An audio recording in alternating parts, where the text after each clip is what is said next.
Hey, salut à tous, c'est James, bienvenue dans 30 jours pour apprendre After Effects. Dans l'épisode du jour, nous allons parler de l'outil texte. Donc, nous allons voir comment créer un texte et animer notre texte, et des options spécifiques au texte. Passons maintenant sur After Effects. Donc voilà, nous sommes sur After Effects. Pour créer un texte, nous avons tout simplement besoin d'aller ici dans la barre d'options et de cliquer ici sur l'outil texte. Nous avons aussi la possibilité de prendre le raccourci T, comme ceci. Donc pour le texte en l'occurrence, CTRL T. Et donc on a la possibilité d'écrire un texte à l'horizontale ou à la verticale. Là je vais faire texte à l'horizontale, donc basique. Donc ici il me suffit de cliquer voilà, sur ma composition. Et là on voit qu'un calque texte apparaît. Ensuite je saisis mes informations. Donc notamment Truglio. Voilà. Ensuite je reprends mon outil de sélection, raccourci V, et je peux déplacer mon texte, comme ceci. Voilà. Donc en parallèle, ce qui fonctionne avec l'outil texte, c'est ce panneau, donc le panneau caractère. Pour faire apparaître ce panneau, il vous suffit d'aller dans, ici, la barre de menu sur l'onglet Fenêtre, et de choisir caractère, ici. Voilà. Donc on a la possibilité dans ce panneau de choisir la police, le type de la police. Donc ici il y a diverses polices, donc toutes les polices qui sont installées sur votre machine sont présentes ici.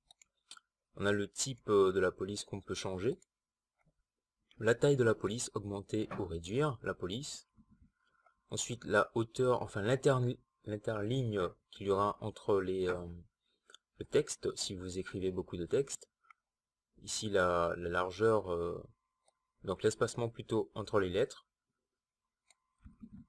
ici le contour. Donc pour activer le contour, il vous suffit de changer, d'ajouter une couleur de contour, hein, notamment. Donc à l'aide de la petite flèche ici, on peut changer la couleur du contour ou ajouter un contour, comme ceci. Ou je peux tout simplement faire ceci et donc double-cliquer et choisir un contour. Voilà. Ensuite, donc on a ici la taille du contour, la hauteur, donc la taille au niveau de la hauteur, la taille au niveau de la largeur, et donc d'autres options. Tout en un peu plus en bas, on a des options qui concernent en fait le caractère. Donc mettre un faux gras en italique, tout en majuscule, ou avec des petites majuscules. Donc en l'occurrence, si là j'avais écrit Tsugiyan avec un T, donc le T majuscule, comme ceci, voilà, j'aurai ce changement. Donc pour modifier mon texte, qu'est-ce que j'ai à faire? Soit je prends l'outil texte ici et je vais sur mon texte, donc je vois que le changement s'effectue, j'ai la possibilité de changer mon texte, ou directement je double-clique ici et je change mon texte. Donc pour créer un texte, je vous ai montré qu'il suffit tout simplement de prendre l'outil texte, CTRL T et d'écrire, de cliquer et d'écrire ensuite. Je peux aussi aller dans Calque, créer, texte. J'utilise le raccourci CTRL ALT majuscule T, ou à la place de CTRL commande, ou effectuer un clic droit dans ma timeline ici, et aller dans texte. Voilà. En parallèle, nous avons aussi le panneau paragraphe qui se marie très bien avec le panneau caractère. Et on a aussi le panneau alignement, entre autres, hein. Ah voilà, aligner. Ici, aligner sur les calques, etc. Donc pour pouvoir aligner le texte, le centrer, etc. Voilà. Donc ce sont des panneaux qui se marient très bien entre eux. Donc maintenant nous allons voir les animations au niveau du texte. Je vais juste faire monter un peu, agrandir ma timeline un peu, et je vais cliquer sur la petite flèche qui apparaît ici. Donc je vois des options qui apparaissent, donc des options qui concernent le texte, et les options transformées. Donc en l'occurrence, les options transformées, on les retrouve sur la majorité des calques. Donc on a la possibilité de changer le point d'ancrage, modifier la position, l'échelle, donc la position X, Y. et Z si le calque est... voilà, donc Z vient d'apparaître, Z si le calque est en 3D. Aussi l'échelle, donc voilà, la rotation et l'opacité. Voilà.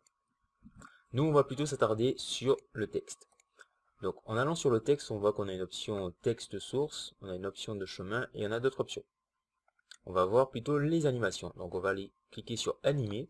Et donc, en cliquant, on voit qu'on a une possibilité de modifier certaines options, donc d'ajouter des effets. J'ai notamment ajouté un effet sur le décalage de caractères,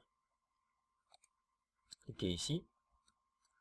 Donc les options apparaissent. On a une option animation qui est ici, qui en fait correspond à l'animation de décalage de caractère. Donc je vais appuyer sur entrée pour la renommer et je vais l'appeler caractère.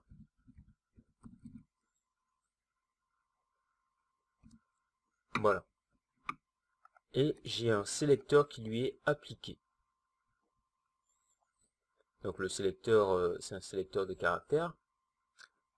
Et donc j'ai ici une option qui me permet de créer une image clé. Donc je regarde si je modifie cette option, je vois que le texte change. Je vais remettre à 0, créer une image clé à 0, me mettre à 2 secondes et mettre 10 par exemple. Et donc je vois que mon texte change.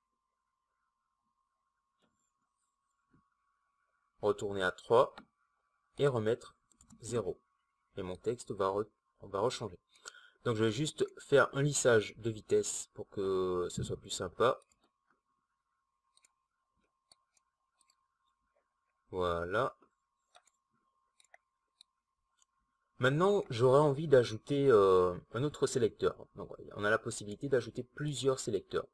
Alors, il nous suffit d'aller sur l'animation ici et de cliquer sur ajouter. Donc je peux ajouter soit une propriété, donc ça correspond à une propriété, donc c'est la propriété caractère, soit je peux ajouter un autre sélecteur.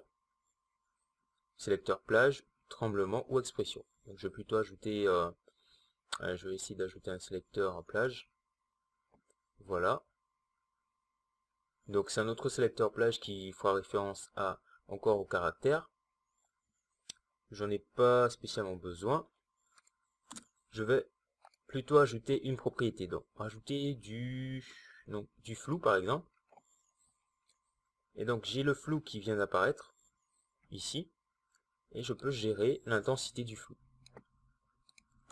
Donc je vais m'amuser à créer des images clés sur tout ça. Donc je me mets au début, une image clé à 0. Je me mets à peu près à 1 seconde. Et j'augmente le flou. Donc j'aurai ceci qui va se... Je vais plutôt mettre le flou à ce niveau. On va... Voilà, ça.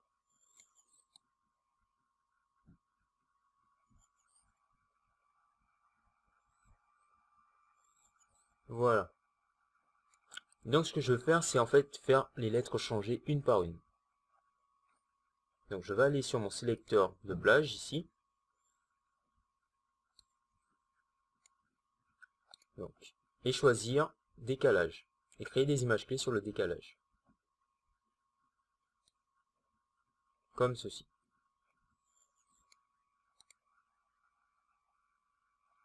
Donc je me mets au début. Je crée une image clé à 0. Et ensuite, une image clé à 100.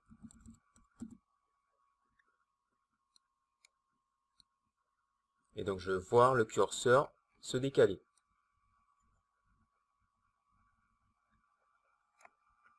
Et là je vais gérer avec mon flou. Bon, donc reprendre le flou, le positionner. Hein.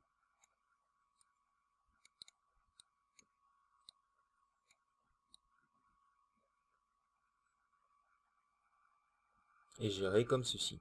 Donc je peux aussi gérer en mettant le flou à ce niveau. Voilà. Et là j'ai une petite animation qui est en train de se réaliser. Donc je vais juste afficher que les images clés qui me concernent. Et voilà. Donc on a ici un sélecteur. On a la possibilité donc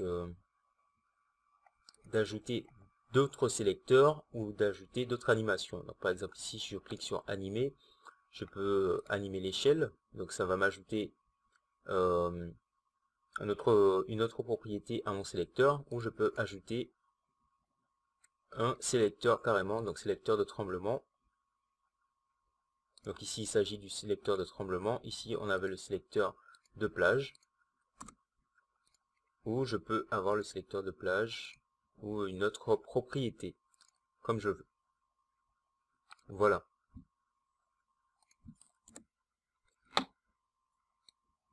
Donc cette vidéo touche maintenant à sa fin.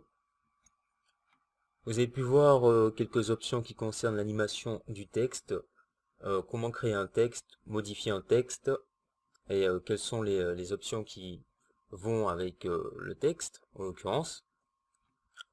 Dans le prochain épisode, nous allons voir l'utilisation des masques et des formes. Donc voir un peu le fonctionnement, qu'est-ce qu'un masque, qu'est-ce qu'une forme, quelles sont les différences. Donc merci d'avoir regardé, c'était James et peace out.